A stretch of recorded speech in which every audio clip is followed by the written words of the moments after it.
They ran it some more. Again, Edwards-Helaire 161 last night, tied for the third most by Chiefs rookie in franchise history, most by any teammate of Patrick Mahomes in the NFL. And so there's only one place I can start this conversation. Look at the smile on the face of Jeff Saturday. There is nothing an offensive lineman loves more than to see that. And in particular, when Mahomes was saying how far off the defense was playing, tell us what you saw there.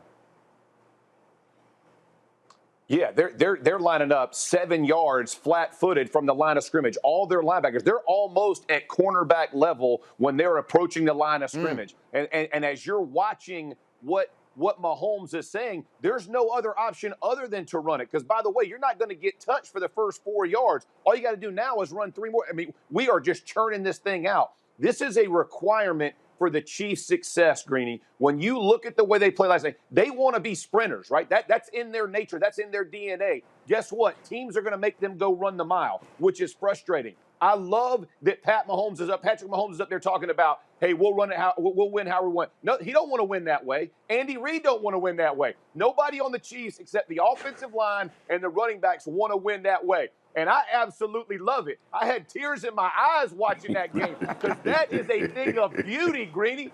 That is taking him and putting a beat down, imposing your will. That's how you beat the Chargers, the Patriots, and continue. When everybody wants to drop 8, rush 3, go hammer them. They finally did it. And here's the scariest part. Le'Veon Bell's coming to the party. So we saw why Edwards-Helaire was so hyped up. They're bringing in another dude. He wants to show he still wants to get some action. I absolutely loved it. You saw Andy Reid so mad, throwing everything. He don't get mad usually. He's mad because he can't throw it all over the yard. But I loved it. The Chiefs answered the question last night. Are they patient enough to win games like this? And they did it. Yeah, I mean, the great teams can beat you however it is you want to make them play, and that's what we saw last night. So, Marcus, now they add that, and as Jeff says, they add Le'Veon Bell. You're playing defense against Kansas City. What's your mindset going in? Because last night they showed they'll run it down your throat if you force them to. Choose the way you want to get killed, G.